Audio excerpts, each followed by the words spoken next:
Now, people love the idea of investing in rental property, but are often frustrated trying to determine if the investment is a good risk.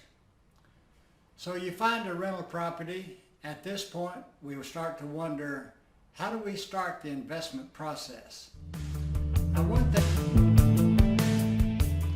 one thing I have found is that most brokers and sellers do not know how to price an investment, and buyers don't know if this is a good deal or not.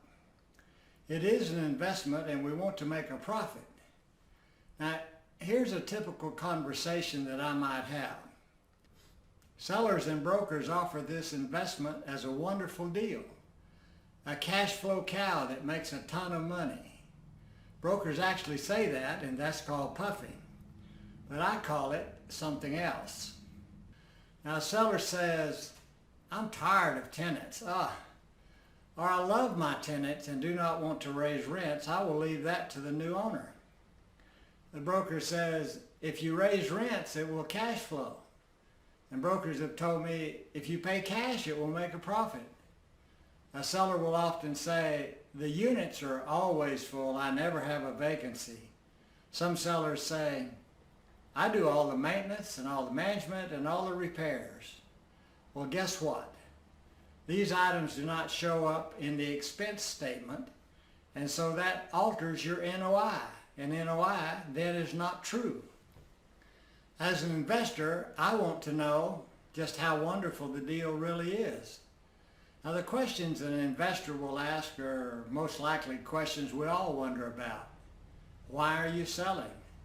This question is the number one question. Why are you selling? There are many reasons to sell. Some are good, some are not so good. In fact, some answers raise a red flag. Now, investors want to know, what's wrong with the property? Does it need a lot of repairs?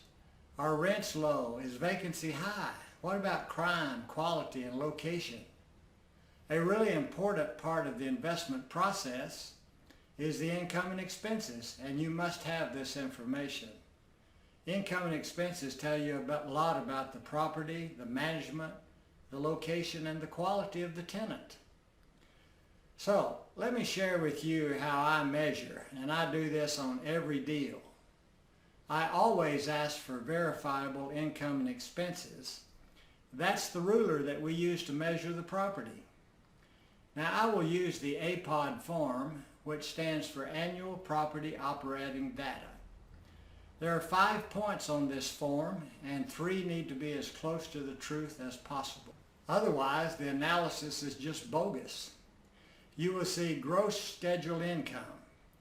Gross scheduled income is seldom accurate. This figure is the amount of rent that you could collect if all units are full 100% of the time. Now, vacancy can vary from building to building, from town to town, even location to location. And you will see total gross income. Total gross income needs to be true. Some forms say effective gross income. I like the term effective gross because it better describes what I am doing. Now, you need to get this figure from the seller's taxes. Expenses need to be accurate also. Now, I adjust expenses to accurately reflect the operating expenses on the property.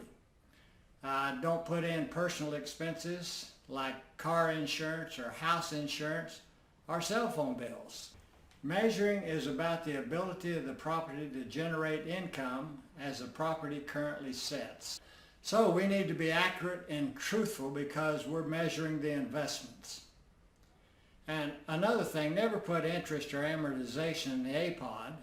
That is an expense, yet it goes somewhere else.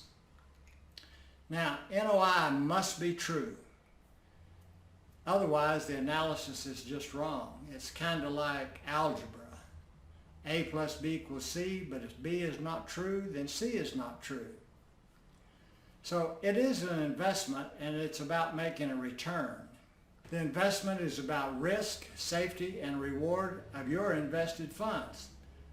And now, here's how I look at it. No one will give $4 for $2 stock. You just can't make a profit doing that. Now, many people will not knowingly buy a property that cannot make a good rate of return. It's not fun to feed an investment, and we call that an alligator. So, in this video, learn how to measure accurately and do a good job for your client. If you would like to learn more, give me a call or visit my website, montrosecommercial.com.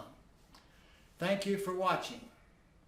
Another thing I was going to say is that the next video will be on NOI.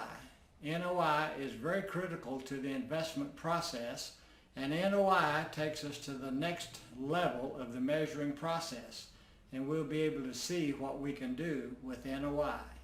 I'm Chuck Trice with Investment Tuesday.